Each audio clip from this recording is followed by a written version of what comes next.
সুপ্রিয় দর্শক, স্বাগত আপনাদের সবাইকে আমাদের প্রতি রাতের নিয়মিত টক শো। এই সময় আমি জহিরুল আলম আপনাদের সঙ্গে আছি। দর্শক, আজকে আমাদের অতিথি ডক্টর সাদিক আহমেদ, বিশিষ্ট অর্থনীতিবিদ এবং গবেষণা প্রতিষ্ঠান পলিসি রিসার্চ ইনস্টিটিউটের ভাইস চেয়ারম্যান।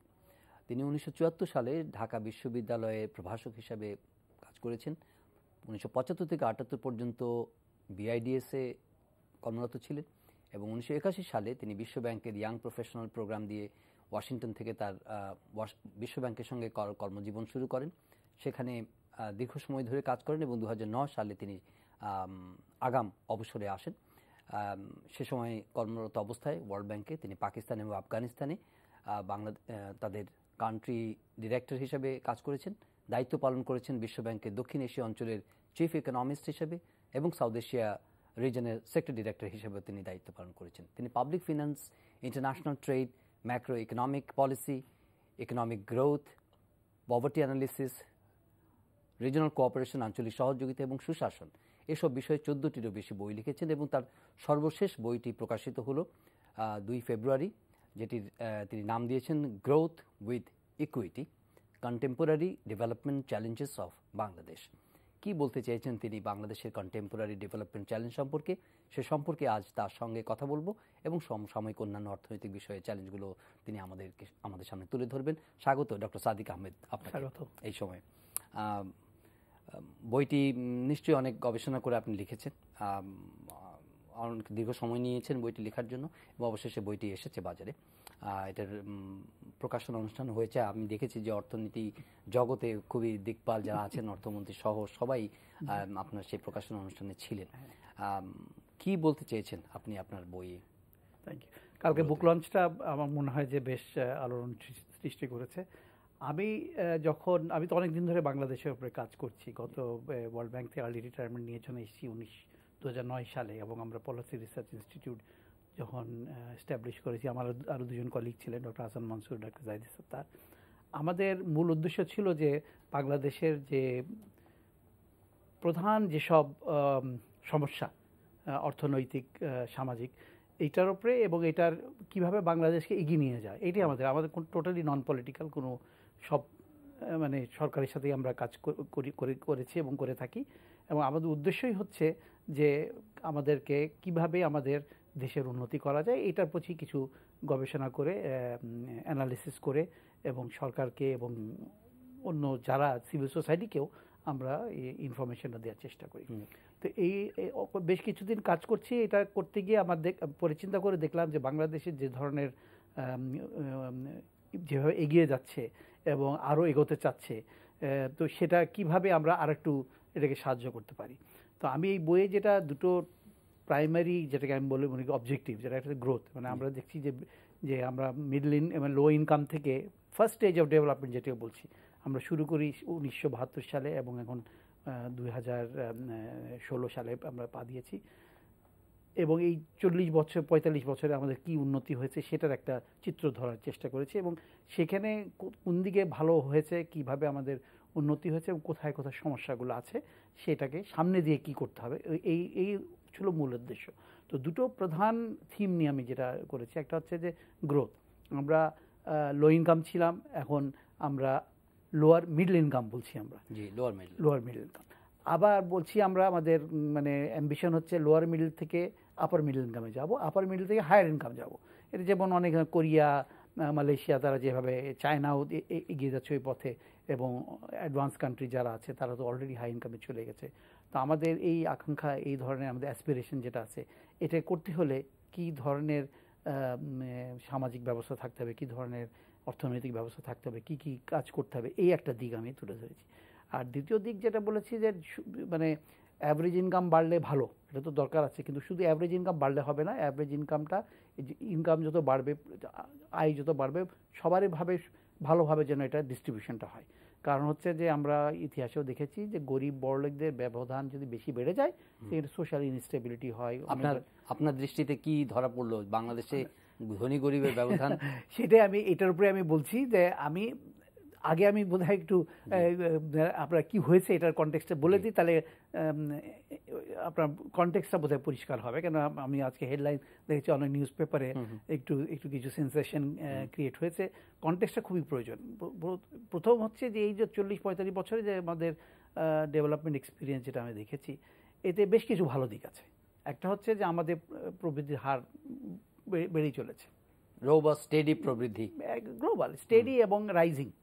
এবং বিশ্বের আমি 30 বছর লং টার্ম গ্রোথ দেখেছি 1980 থেকে 2010, এবং পৃথিবীর অন্যান্য দেশের তুলনা করেছি। 8টা কি 10টা দেশ আছে যারা প্রলং সাস্টেইন ধারাবাহিকভাবে 30, বাংলাদেশে 5% কিংবা বেশি। এই মিরাকেল সম্পর্কে একটু আপনি বলবেন? হ্যাঁ, এটা সম্বন্ধে বলবো আমি, কিন্তু এটা একটা খুব ভালো দিক। যদিও বলতে পারেন যে আমরা শুরু করেছি অনেক নিচের থেকে, আমাদের তো $100 বোধহয় ছিল 72 সালে, ওইখান থেকে আমরা উঠেছি।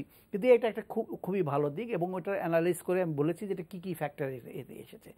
এটার একটা প্রধান যেটা, এবং আরেকটা দেখেছি, আরেকটা ভালো দিক দেখেছি যে শুধু 2010 না, 10-এর পরে আরও গতি আরও বেড়ে গেছে। পার ক্যাপিটা ইনকামের গ্রোথও বেড়েছে, গ্রোথ ইনকাম বেড়েছে। এবং আমরা 2015 সালে আমাদেরকে ওয়ার্ল্ড ব্যাংক বলছে যে এখন middle income, lower middle income যেটা একটা স্ট্যাটাস আছে, ওটা অ্যাচিভ করেছি। এটা একটা মেজর এমন একটা ট্রান্সফরমেশন। তো এখন তারপরে আমাদের এখন উদ্দেশ্য হচ্ছে আপার মিডল ইনকামে যাব। তার জন্য আমাদের 7th প্ল্যানে যেটা গভর্নমেন্ট যেটা 7ম পঞ্চবার্ষিক পরিকল্পনা, হ্যাঁ 10% বলছে, 7 থেকে 8% গ্রোথ রেট, 8% উঠবে।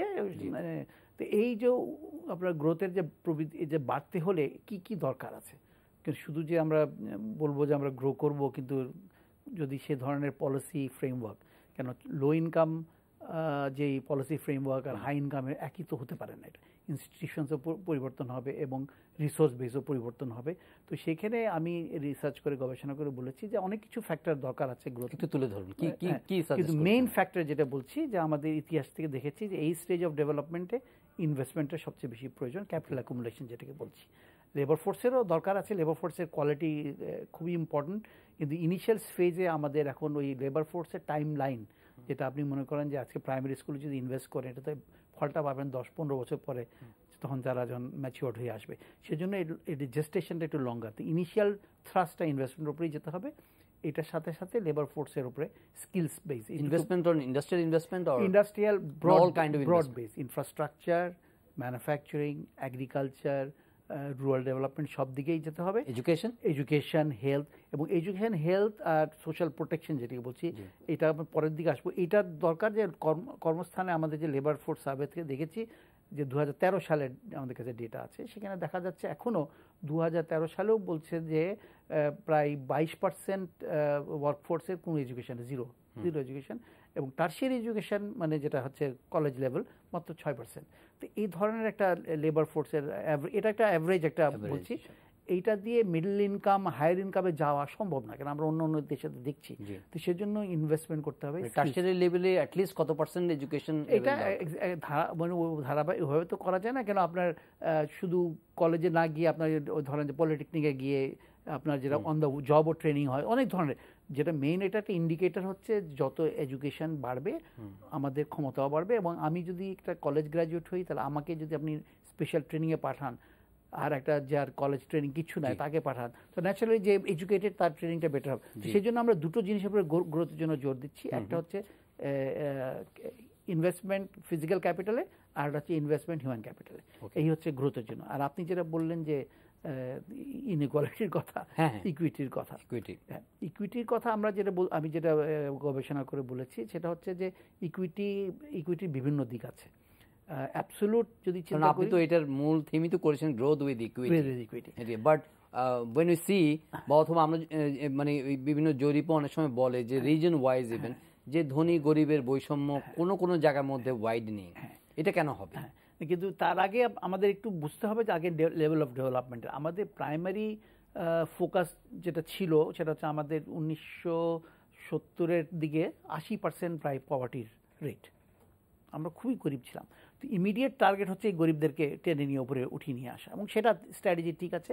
এবং এই পভার্টি স্ট্র্যাটেজি যেটা হয়েছে, দারিদ্র্যের হার কমে এসছে, এক্সট্রিম পুয়ারেরও মাত্রা অনেক কমে এসছে, এবং যারা মডারেট পুয়ার বলছি কমেছে, এটা ভালো দিক। এই দিকে আমি গভর্নমেন্টকে মানে এবং বিভিন্ন গভর্নমেন্টকে, দেশকে আমাদের অনেক ক্রেডিট দেবো যেটা হয়েছে। আর একটা জিনিস ভালো হয়েছে যে হিউম্যান ক্যাপিটালের উপরে ইনভেস্টমেন্ট কিছু হয়েছে, হেলথের দিকে লাইফ এক্সপেক্টেন্সি অনেক বেড়ে গেছে। কোথায় ছিল 56 আমার যদি মনে আছে, এখন 71 ইয়ার্স অফ এজ। এটা বিরাট বড়। there are room for complacency but where are the challenges lie? আমি কমপ্লেসেন্সি বলবো না, কিন্তু যেটা হয়েছে রিলেটিভ যেটা দেখছি যে এটা হওয়ার পরেও যেটা গত 30 বছরে যেটা একটা ট্রেন্ড যেটাকে আমি নেগেটিভ হিসাবে দেখছি, সেটা হচ্ছে যে গরিব এবং বড়লোকদের ভিতরে ডিফারেন্সটা অনেক বেড়ে গেছে। আগে যেটাকে বলি ইনকাম ডিস্ট্রিবিউশন রিলেটিভলি, সেটাই বলছি যে এই ইকুইটির দিকটা, ইনকাম ইনইকুয়ালিটিটা বিভিন্ন মেজারে দেখা গেছে যে এটা বেড়ে গেছে। এবং সেই জন্য এটা শুধু এই সরকার কি আগে এভাবে বিশ্লেষণ করে চলবে না, এটা লং টার্ম ট্রেন্ড। এটা আমি লং টার্ম দিকে বলছি। 1970 থেকে 210, আমাদের 210-এর পরে কিন্তু কোনো ডেটা নেই। তো এই জিনিসটাকে আমি যেটা বলছি যে তোমরা যখন লোয়ার মিডল ইনকাম যাবা, আপার মিডল ইনকামে যাবা, এই শুধু পভার্টি দেখলে চলবে না, ইনকাম ইনইকুয়ালিটিও দিকে নজর দিতে হবে। কেন যত ইনকাম বাড়ে ব্যবধান তত বেড়ে চলে। সেই জন্য এটার উপরে আমাদের জোর দিতে হবে। এই বইয়ের উপরে আমি বেশ কিছু অ্যানালাইসিস করে দেখিয়েছি যে কিভাবে সম্ভব যে এই গ্রোথকে এবং ইনইকুয়ালিটিকে একইভাবে ট্যাকল করা। আপনি যে প্রথম যে আপনার পলিসি যে চ্যালেঞ্জেসগুলো আপনি তুলে ধরেছেন, তার মধ্যে আমি একটি দেখতে পাচ্ছি যে ফার্স্ট পলিসি চ্যালেঞ্জ হিসেবে আপনি বলছেন যে promoting domestic both and foreign private investment.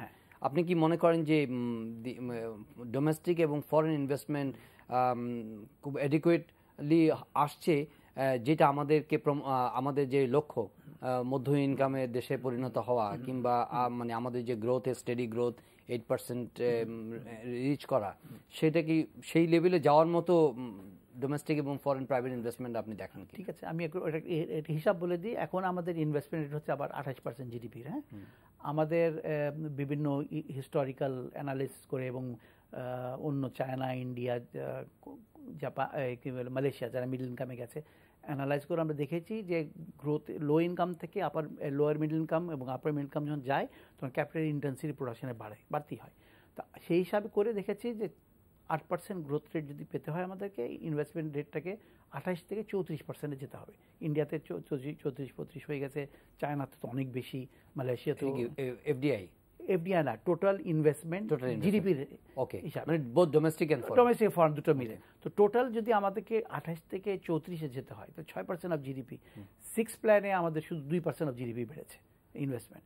তো এই যে 2% 6 প্ল্যানে বেড়েছিল, এখন আমি চাচ্ছি 6%, 28%, 8% জিডিপি গ্রোথ। এই ইনভেস্টমেন্টটা কোথা থেকে আসবে? সেই জন্য সেখানে আমরা বলেছি একটা ব্যালেন্সড স্ট্র্যাটেজি। ডোমেস্টিক সেক্টর থেকে আসবে, কিছুটা ফরেন থেকে আসবে। ডোমেস্টিক সেক্টর হলে পাবলিক প্রাইভেট দুটি করতে হবে। কারণ হচ্ছে শুধু প্রাইভেট দিয়ে হবে না, কারণ প্রাইভেট সেক্টর কিছু জায়গায় প্রাইভেট সেক্টর যাবে না। যেমন হেলথে গেছে, কিন্তু হেলথ, এডুকেশন কিংবা রাস্তা বানানোর ব্যাপার, ইনফ্রাস্ট্রাকচার যেটা হচ্ছে, এটা ট্রেডিশনালি দেখা গেছে যে পাবলিক সেক্টরকে এটাকে লিড নিতে হয়। কিন্তু ডক্টর সাদিক, আপনি যখন ইনভেস্টমেন্ট ডোমেস্টিক এবং প্রাইভেট ইনভেস্টমেন্ট, ফরেন প্রাইভেট ইনভেস্টমেন্টের কথা যখন বলেন, তখন মানে কিছু কি বলে যে বিষয় আমাদের চোখের সামনে চলে আসে। সেগুলো আপনি ধরেন আপনার রেগুলেটরি ফ্রেমওয়ার্ক কি আছে, গভর্নেন্স কি আছে, corruption is a big issue, তারপর আমাদের ইনফ্রাস্ট্রাকচার ইজ অলসো ভেরি কি অ্যান্ড ক্রিটিক্যাল, লেবার ফোর্সের অ্যাভেলেবিলিটি ইম্পর্টেন্ট, স্কিল লেবার আমাদের আছে কিনা। তো এগুলোর যখন আপনি এগুলো যদি অ্যানালাইজ করেন, সেখানে বাংলাদেশের এই 28 থেকে 34-এ যাওয়ার ক্ষেত্রে যেই ইস্যুগুলো আছে, ওগুলো আমরা প্রপারলি মানে রাইটলি আমরা অ্যাড্রেস করছি। এখন প্রথম যেটা হচ্ছে যে এটা অনেকটা বলতে পারি even political stability is also very কি। হ্যাঁ, অনেকটা বলতে পারেন চিকেন এগ। প্রথমে আমাদেরকে এই 6% জিডিপি অতিরিক্ত, 28 তো ভালো কথা, আরও অতিরিক্ত এটা কোথেকে আসবে এটা দেখতে হবে। সেখানে আমরা ট্যাক্স রিফর্মের ব্যাপার আছে, ট্যাক্সের থেকে আমরা কিভাবে রিসোর্স আনতে পারি। তারপরে ফরেন ডাইরেক্ট ইনভেস্টমেন্টের ব্যাপার আছে। ফরেন ডাইরেক্ট ইনভেস্টমেন্ট আমাদের অনেক কম, আমাদের $2 বিলিয়ন মতন পাই, ইজ নাথিং, পিনাটস আমাদের গ্লোবাল ক্যাপিটাল অনুযায়ী। তারপরে আমাদেরকে যেটা বললেন যে লেবার স্কিলের ব্যাপার আছে, এই পয়সাটা কিভাবে ইনভেস্ট করব পাবলিক প্রাইভেট সেক্টরে, ইনফ্রাস্ট্রাকচারে, তো বেশ কিছু ইস্যু এবং ডিটেইল আমি এখানে দেখিয়েছি। এখন কিছু পজিটিভ এক্সপিরিয়েন্স তো ডেফিনেটলি আছে এবং কিছু এরিয়াতে চ্যালেঞ্জেস রয়েছে। কিন্তু জেনারেলি আমি জাস্ট আপনি তো একটু গবেষণা করে বলছেন, তো আমরা সাধারণভাবে যদি বলি যে আমরা যে রোবাস্ট এবং স্টেডি আমরা একটা জিডিপি আমরা মেনটেন করেছি ওভার দ্য লাস্ট ডেকেড, তাই না? হ্যাঁ, ঠিক আছে। এখন এখানে আমাদের যে আমরা কিন্তু এটার একটা রাজনৈতিক অনিশ্চয়তা মধ্যে গেছি, এটা গেছি।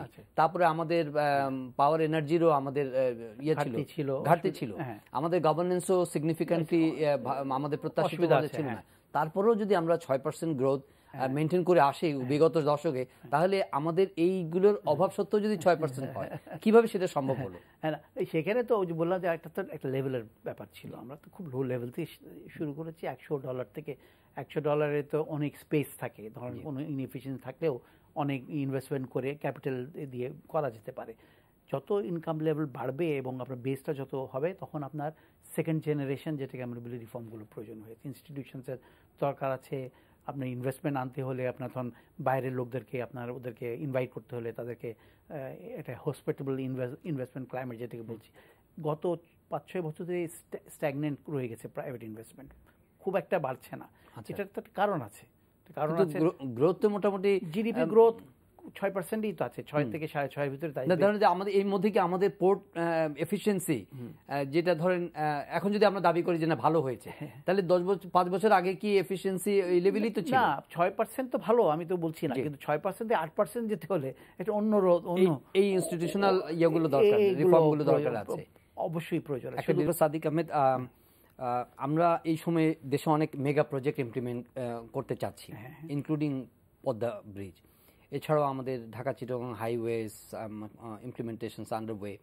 তারপরে আমাদের পাওয়ার এনার্জি সেক্টরে অনেক বিনিয়োগ হচ্ছে এবং অনেক জেনারেশন বাড়বে বলে আমরা আশা করছি। আমরা নিউক্লিয়ার পাওয়ার প্ল্যান্টে যাচ্ছি, অনেক কিছু যাচ্ছি। আপনি সেকেন্ড পলিসি চ্যালেঞ্জ হিসেবে বলছেন যে concern related to mobilising public resources to finance infrastructure for growth and social spending for ইকুইটিটাকে আপনি বারবার ইম্পর্টেন্স দিচ্ছেন। আচ্ছা, এই যে পাবলিক রিসোর্স মোবিলাইজিং এর ক্ষেত্রে আমরা যে অবস্থায় এখন আছি, এটা কি কাঙ্ক্ষিত অবস্থায় আছে কিনা? না, আমরা ট্যাক্সের এফার্ট আমাদের বেশ লো। আমাদের তো ট্যাক্স মোবিলাইজেশন অনেক দিন ধরেই চেষ্টা করছি, কিছু প্রোগ্রেস হয়েছে, কিন্তু যেই ধরনের আমাদের রিসোর্স দরকার, আমরা বলছি 5% অফ জিডিপি বাড়াতে হবে, অথচ 4-6 প্ল্যানে 1% অফ জিডিপি মাত্র বেড়েছে। বিরাট বড় চ্যালেঞ্জ আমাদের হাতে। এবং সেখানে রিফর্ম কিছু হচ্ছে, ভ্যালু অ্যাডেড ট্যাক্সের রিফর্ম হচ্ছে জানেন, কিন্তু মেজর এরিয়া রয়ে গেল পার্সোনাল ইনকাম ট্যাক্সেশন। ওটা কোনো রিফর্ম তেমন অতভাবে দেখছি না। তো এটা দরকার আছে, এটাকে আমরা চ্যালেঞ্জ হিসাবে বলছি। রিসোর্স মোবিলাইজেশন একটা বড় চ্যালেঞ্জ রয়ে গেছে। তারপরে স্টেট ওন এন্টারপ্রাইজগুলো আছে, ওদের তো পারফরমেন্সও দেখছেন, ওদের তো ঘাটতি হচ্ছে। ওখান থেকে সরকার এতগুলো টাকা ইনভেস্ট করেছে এখানে। অর্থনীতি তো আজও হতাশা ব্যক্ত করলেন কয়েকটি ব্যাংক সম্পর্কে। হ্যাঁ, ইকুইটি, স্টেট ব্যাংক ছাড়া এমনি এন্টারপ্রাইজও তো প্রচুর হয়েছে। তো অনেক টাকা ওখানে, কিন্তু পাবলিক মানি ওটাতে পজিটিভ রেট অফ রিটার্ন পেলে তো আমাদের রিসোর্স অনেক বেড়ে যেতে পারে। এটা একটা বিরাট বড় চ্যালেঞ্জ, এবং আমি ডিটেইল এখানে আমি অ্যানালাইজ করে বলেছি যে resource mobilisation is a huge challenge.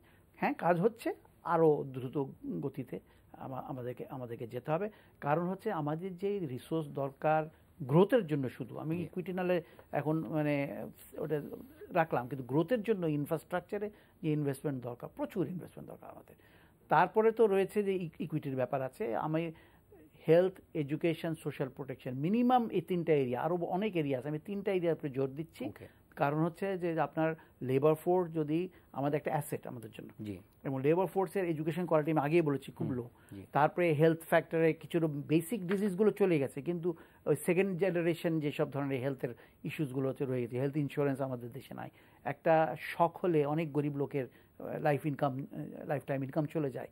তো এই ধরনের সিচুয়েশনে আমাদেরকে সরকারকে অনেক চিন্তা করে হেলথ এডুকেশনে পয়সা বাড়াতে হবে, এবং সোশ্যাল সিকিউরিটি দিতে হবে। সোশ্যাল এর অনেক ধরনের গরিব লোক আছে, এবং যারা আমার বলছি যেটাকে বলি নেয়ার পুয়ার, যেন আমাদের পভার্টি লেভেলের ধারে কাছে অনেক লোক আছে। তো একটু এই সোশ্যাল প্রোটেকশনের যদি উদাহরণ আমরা আপনাকে দিতে বলি দু একটা, যে কোন কান্ট্রি, মানে আইডিয়ালি যে আমাদের মতো ডেভেলপিং নেশনদের মধ্যে, আমাদের মতো ডেভেলপিং নেশন, আমাদের তো শুধু ডেভেলপিং নেশনের এক্সাম্পল দেখলে চলবে না, আমাদেরকে একটু, যেহেতু আমরা লো ইনকাম, আমাদের সিস্টেমগুলো এখন থেকেই চিন্তা করছে। ডেভেলপিং দেশে আফ্রিকা মোটামুটি একটা ভালো সোশ্যাল প্রোটেকশন ভালো করেছে, কিন্তু আমাদের এক্সাম্পল, আমাদের টার্গেট হওয়া উচিত কিন্তু হায়ার ইনকাম, কিন্তু আমরা যাচ্ছি তো। এবং সেইখানে দেখা গেছে যে ইনকাম ইনইকুয়ালিটির কথা যেটা বললাম, যে ওয়েস্টার্ন কান্ট্রি যাদের ভালো একটা ইনকাম ইনইকুয়ালিটি কমিয়েছে এবং সোশ্যাল ইকুইটি যেটা করেছে, সে জার্মানি একটা দেশ আছে, France, Sweden, Norway, Denmark, Netherlands, তারপরে ওইদিকে জাপান, ওইদিকে কানাডা, অস্ট্রেলিয়া, এরা হইতেছে বলতে পারেন তাদের ইনকাম অনেক বেশি, তাদের ছোট দেশ। মানে সোশ্যাল প্রোটেকশনের ক্ষেত্রে যে ইনভেস্টমেন্টটা মানে সরকার করবে সেটা কি না আদার ওয়ে এটাকে রিটার্নটা অন্যভাবে ট্রান্সলেট করা যায়? ডেফিনেটলি হিউম্যান ডেভেলপমেন্ট হলে, লোকজনের হিউম্যান যদি উন্নতি হয়, that is the biggest asset, তাই না? Also education and health, education, health, তিনোটা মিলিয়ে যেন আমি যে একটা লেবার ফোর্স, একটা পোটেনশিয়াল লেবার ফোর্স, একটা শিশু জন্মের পর থেকে যেটাকে আমরা লাইফ সাইকেল বেস, তখন থেকে তাদেরকে যদি নার্চার করি, তাদের হেলথের দিকে যদি খেয়াল রাখি, তাদেরকে নিউট্রিশনের ব্যাপার আছে, তাদের ইমিউনাইজেশনের ব্যাপার আছে, তাদেরকে এডুকেশন তখন প্রাইমারি স্কুল থেকে গড়ে তুলতে পারি, তারপরে সেকেন্ডারি স্কুলে ওদেরকে যদি ঠিক মন দিতে পারি, they will become a productive labour force, and that is the future of a country. এইভাবে চিন্তা করতে হবে আমাদের লাইফ সাইকেল থেকে নিয়ে, এই যে অ্যাসেট যেটা আছে, অ্যাসেট থেকে আমরা কিভাবে আমরা এটাকে নার্চার করব। আপনি যদি দেখেন আমাদের যে সপ্তম পঞ্চবার্ষিক পরিকল্পনা, মানে আমরা কাগজে কলমে কি আছে আর আমাদের মানে প্র্যাকটিক্যাল ইমপ্লিকেশনসটা কি, এই যদি আপনি একটু বলেন। সপ্তম পরিকল্পনা একটা একটা একটা অনেক মানে আপনার সুচিন্তিত আপনার একটা ডকুমেন্ট, এবং অনেক আগেকারই যে এক্সপিরিয়েন্স হয়েছে, 6 প্ল্যানের যে এক্সপিরিয়েন্স, ওগুলোকে নেওয়া হয়েছে এবং যেগুলো গ্যাপ আছে সেগুলো চেষ্টা করছে।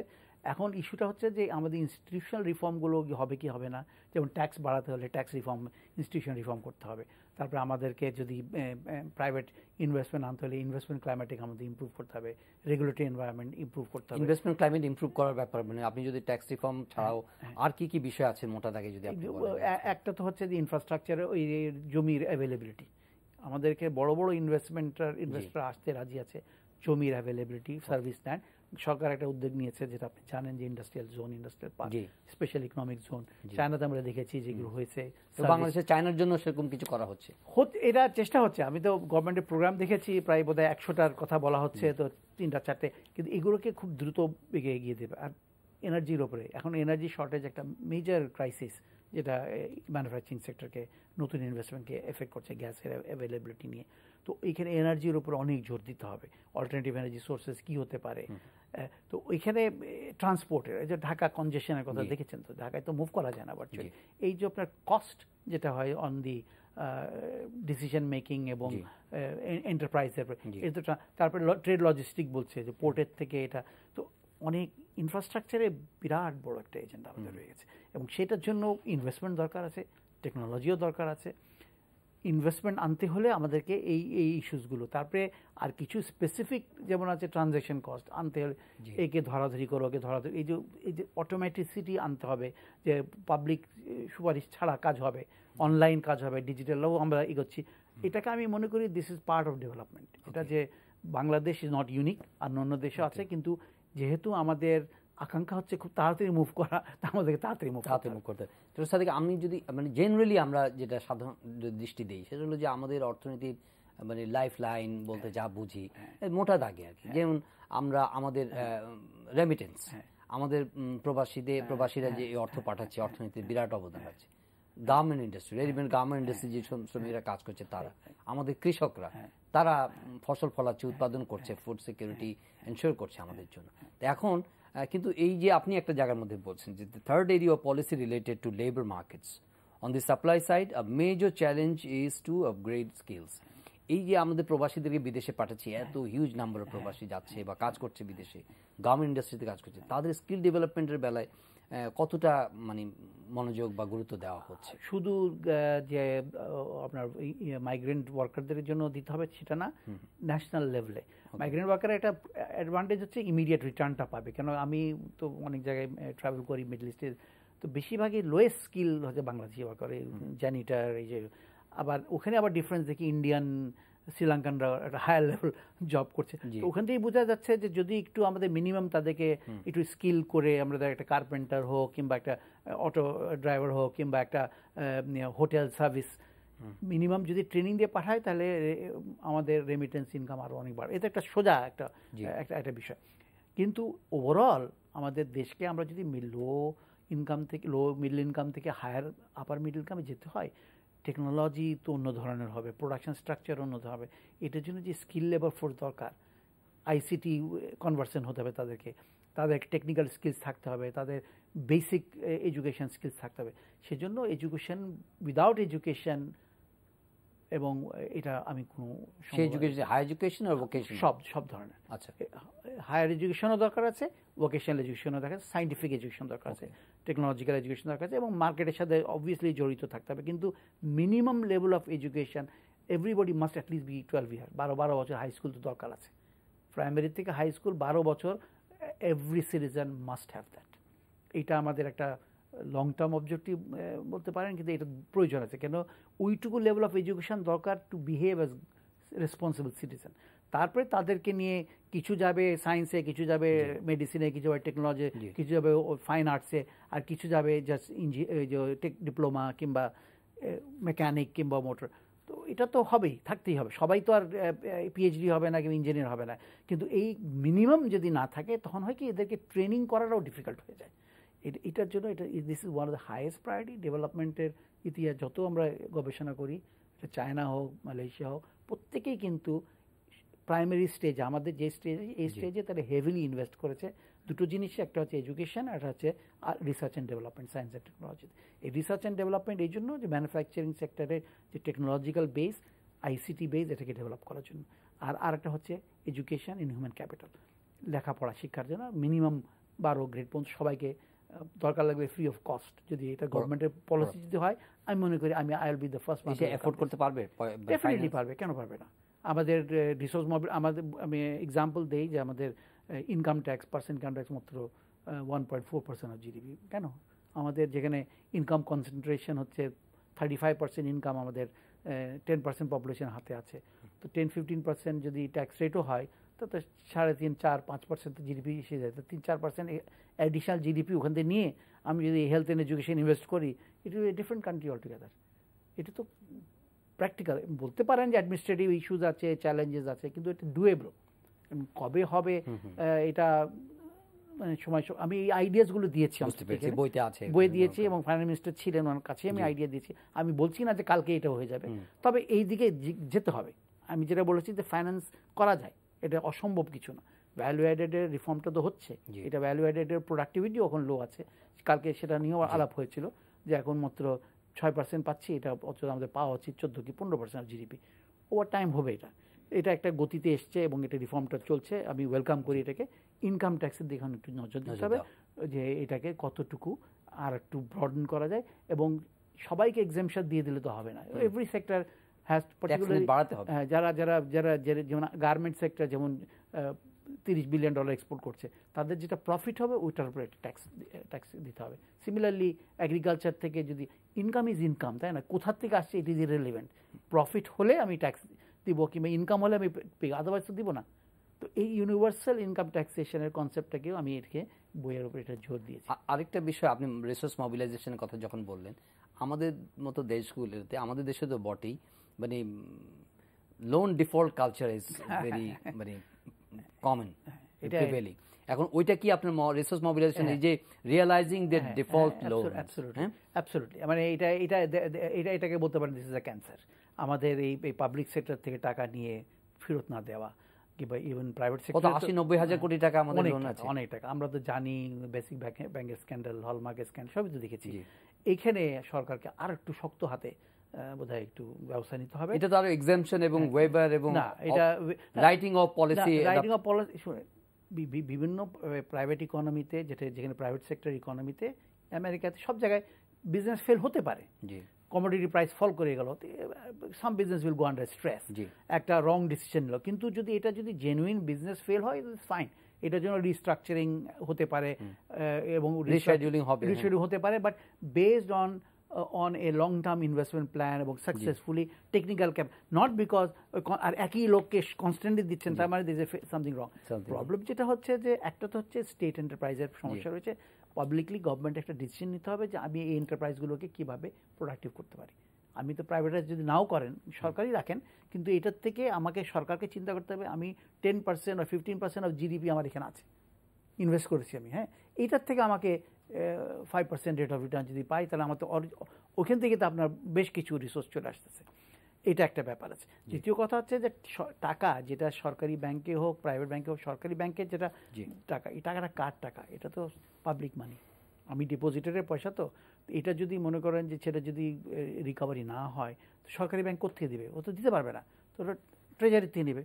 তাহলে এটা তো সরকারের উপর একটা বার্ডেন হয়ে যাচ্ছে, যেটাকে আমরা বলি কন্টিনজেন্ট লায়াবিলিটি। তো সরকার তো এত হেলথ এডুকেশনে পয়সা দিতে পারছে না। এই লুটপাটের কথা তো আমরা অর্থমন্ত্রীও স্বীকার করছেন না, ওই স্বীকার করছেন, কিন্তু we have to do something about it. আমাদের কালেকটিভলি এটার একটা ফোর্সফুলি যে এই ধরনের আর ব্যবস্থা থাকবে না। পিওরলি কমার্শিয়াল এন্টারপ্রাইজ হিসেবে ইউজ করো। তোমরা যদি প্রফিট করো তাহলে ইউল গেট ইউর স্যালারি, না প্রফিট না করলে you'll not get. For example, management চেঞ্জকে বলে দিতে পারে যে তোমাদেরকে দিস ইজ ইয়োর টাস্ক, আমার স্টেট সরকার থেকে আমরা 1 পয়সা দিতে পারবো না, আমাকে তোমাদের লেন্ডিং ডিসিশনে আমরা ইন্টারভিন করবো না, তোমাকে পুরো। এটা কি একটা খুবই বাস্তবসম্মত হবে, মানে লেন্ডিং ডিসিশনে ইন্টারভিন করব না? এটা তো পলিটিক্যাল সিস্টেমে না, থেকে চিন্তা করে দেখতে হবে, হুইচ ইজ মোস্ট ক্রিটিক্যাল। মানে এইটাকে যদি আপনার মানে টার্ন অ্যারাউন্ড করতে হয়, তাহলে কি দরকার? দুটোই প্রয়োজন। একটা হচ্ছে ম্যানেজমেন্ট চেঞ্জ এবং কোয়ালিটি ম্যানেজমেন্ট দিতে হবে, এবং তাদেরকে কমার্শিয়ালি এটাকে রান করতে হবে, এবং এদের সুপারভিশনটা 100% যেটা প্রাইভেট ব্যাংকে যেভাবে সুপারভাইজ করে বাংলাদেশ ব্যাংক, সেভাবে সুপারভাইজ করতে হবে, কোনো ধরনের এক্সাম্পশন নাই। আর দ্বিতীয় কথা হচ্ছে সরকারকে যেটা করতে হবে যে স্টে অ্যাওয়ে ফ্রম, মানে strong political will, good will. Of course strong political will, good will তো প্রয়োজন রয়েছে, তবে ম্যানেজমেন্টেরও প্রয়োজন আছে। আমি মনে করি যে পাবলিক ব্যাংকসদের, ব্যাংকিং একটা ইন্ডাস্ট্রি যেখানে প্রফিট করতে হবে। কারণটা কি? সোজা হচ্ছে যে আমার থেকে টাকা নিয়ে আমাকে 1% দিচ্ছে, আর আরেকজনকে দিচ্ছে 5%। এই যে 4%, 5% স্প্রেড আছে, এটা তো লস হওয়ার তো কোনো স্কোপই নাই কোনো। This is one industry, unless you are inefficient, unless you are incapable. আমি টাকাটা নিয়ে ভুল জায়গায় দিয়ে দিলাম, তখন লস হয়, তখনই ব্যাংকের ক্ষতি হয়। আদারওয়াইজ স্প্রেড 4-5% স্প্রেড দিয়ে anybody can make money out of it. তো যারা করছে না, দে আর মেকিং মিস্টেকস, এবং সেটাকে তো ইজিলি কারেক্ট করা যায়, ডেফিনেটলি কারেক্ট করা যায়। There is no question of that. আমরা প্রায় শেষের দিকে ডক্টর সাদিক আহমেদ, যদি আপনাকে অ্যাজ অ্যান ইকোনমিস্ট, বা আপনি যে বই লিখেছেন, আপনি সব কিছু মিলিয়ে আমাদের গ্রোথ, আমাদের ডেভেলপমেন্টাল চ্যালেঞ্জেস, এগুলোকে যদি আমরা বিবেচনায় নিয়ে যদি আপনি প্রায়োরিটাইজ করেন যে what are the most important, most significant, most key and critical challenges before us to overcome, সেটা যদি আপনি if you list out, মানে আমি তো বইয়ে দিয়েছি 5-6টা দিয়েছি। তবে মোটামুটি ভাবে আমি গ্রোথ দিকে বলি দুটো জিনিস, একটা হচ্ছে ক্যাপিটাল, আর একটা হচ্ছে ফিজিক্যাল ক্যাপিটাল, হিউম্যান ক্যাপিটাল। এই দুটোর উপরে জোর দেওয়া। ফিজিক্যাল ক্যাপিটাল এই কারণে যে ক্যাপিটাল ছাড়া হিউম্যান ক্যাপিটাল সম্ভব না। আমাদের ইউনিভার্সিটি করতে হলে, ল্যাবরেটরি করতে হলে আমার পয়সা দরকার, তো এই জন্য আমার দরকার। তো আমাদের তো কিছু লোকের হাতে তো আমাদের পয়সা আছে অনেক, হ্যাঁ, তো সেটা ট্যাক্স করে কিংবা ওদেরকে ইনসেন্টিভ দিয়ে, যারা প্রাইভেট সেক্টর আছে তাদেরকে ইনসেন্টিভ দিয়ে আনতে হবে। আমাদের বাইরের থেকে আনতে হবে, বাইরে থেকে টেকনোলজি নিয়ে আসবো। একটা কি বিষয়ে কাজ করে যে একটা long term sense of insecurity, যেটা আমি এখনকার কথা বলছি না, ওভারঅল আমাদের পলিটিক্যাল ক্লাইমেট নিয়ে এক ধরনের একটা, অবভিয়াসলি প্রাইভেট সেক্টরকে অ্যাট্রাক্ট করতে হলে তাদেরকে মাস্ট ফিল কমফোর্টেবল। এটা তো গায়ের জোরে তাদেরকে এখানে তাদের যেটাকে আমরা ইনভেস্টমেন্ট ক্লাইমেট বলছি, কস্ট অফ ডুইং বিজনেস লো থাকতে হবে, তাদের একটা সিকিউরিটির একটা ব্যাপার আছে। তো এগুলো তো, কিন্তু আমার মনে হয় যে বাংলাদেশের এখন একটা স্টেবল ডিমান্ড রয়েছে, এখানে ডিমান্ড বেসটা বাড়ছে, চাহিদাও আছে, ইনকামও বাড়ছে। তো এখানে প্রফিট করাটা খুবই সোজা আমি মনে করি। এই যে overall environment, macro economic stability আছে, ইনফ্লেশন লো আছে, এক্সচেঞ্জ রেট স্টেবল আছে, it's a very good macro economic environment. কিন্তু অন্যদিকে কনজিউমার ডিমান্ডও বাড়ছে। তো অন্যদিকে ওই কস্ট অফ ডুইং বিজনেস, ওই ট্রানজ্যাকশন কস্ট, জমি পাচ্ছি না, তারপরে আমার কি বলে গ্যাস পাচ্ছি না, ইলেকট্রিসিটি পাচ্ছি, দিতে অনেক সময় লাগছে, এই যে ট্রানজ্যাকশন মুভমেন্ট করতে পারছি না এক জায়গায়। এগুলো কি ওভারনাইট করা সম্ভব হবে? ওভারনাইট কিছুই করা সম্ভব না, তবে অর্ডারলি ওয়েতে ইমপ্রুভমেন্ট করা যায়। জায়গা আপনি কোথায় পাবেন? জায়গা ইন্ডাস্ট্রিয়াল জোন করছে, তো অনেক জায়গা আছে। এবং আমাদেরকে আরেকটা জিনিস যেটা চিন্তা করতে হবে, যে ফিক্সেশন, যে এগ্রিকালচার ল্যান্ড, সব এগ্রিকালচার ল্যান্ড নিতে পারবো না, এটা তো ঠিক না। ল্যান্ড একটা অ্যাসেট, ল্যান্ড হচ্ছে সবচেয়ে scarce asset after human beings and land হচ্ছে সবচেয়ে স্কেয়ার্স অ্যাসেট। তো বাই ইকোনমিক্সের তো আমাদের শেখাচ্ছে যে স্কেয়ার্স যত অ্যাসেট, তার চেয়ে হাইয়েস্ট ভ্যালু রিটার্ন আমাদেরকে নিতে হবে অবভিয়াসলি। তো ল্যান্ড থেকে হাইয়েস্ট ভ্যালু রিটার্ন কোথা থেকে পাবো, ওই বেসিসে আমাদের ডিসিশন নিতে হবে। অবভিয়াসলি ফুড প্রোডাকশনের আমাদের প্রয়োজন আছে, এবং ফুডের জন্য কিছু সিকিউর ল্যান্ড এগুলো, কিন্তু পেরিফেরিতে এবং ওখানে প্রোডাক্টিভিটি করতে, হাই প্রোডাক্টিভিটি আমাদের করতে হবে, টেকনোলজি দিতে হবে, সিড ফার্টিলাইজার। তো অনেক এখনও রাইস প্রোডাক্টিভিটি আমাদের আরও ইমপ্রুভ করা যায়, কিন্তু ল্যান্ডটাকে ইন্ডাস্ট্রিয়াল যদি আমাদের ইন্ডাস্ট্রিয়াল কিংবা আপনার ম্যানুফ্যাকচারিং সেক্টর যদি গ্রো না করতে পারি, তাহলে আমি লেবার ফোর্সকে ভালো ইনকাম দিয়ে এক্সপোর্ট করে জব দিতে পারবো না। এই বই লেখার পরে আপনার অনুভূতি, এবং অনেক অর্থনীতিবিদের সঙ্গে আপনি কথা বললেন, লঞ্চিংয়ে অর্থমন্ত্রী ছিলেন, বাংলাদেশের সম্ভাবনা নিয়ে বা সমস্যা এবং সম্ভাবনা দুটো নিয়েই আপনার শেষ চিন্তা আপনার মাথার মধ্যে কি এসেছে? আমার একটা হচ্ছে বাংলাদেশের ভবিষ্যৎ খুব উজ্জ্বল আমি মনে করি, কারণ আমি আমাদের দেখেছি এত যে কথাটা আগে বললেন যে কোথায় স্টার্টিং পয়েন্ট ছিল, কোথায় এসেছি এবং কত ধরনের চ্যালেঞ্জেস এক্সটার্নাল ইন্টারনাল। আমাদেরকে বলা হয় 5th মোস্ট রিস্কি কান্ট্রি ওই এনভায়রনমেন্টাল কারণে। ডোমেস্টিক চ্যালেঞ্জ, পলিটিক্যাল চ্যালেঞ্জেস তো রয়েছে, তারপরে ইন্টারন্যাশনাল ক্রাইসিসগুলো অনেক সময় এসেছে।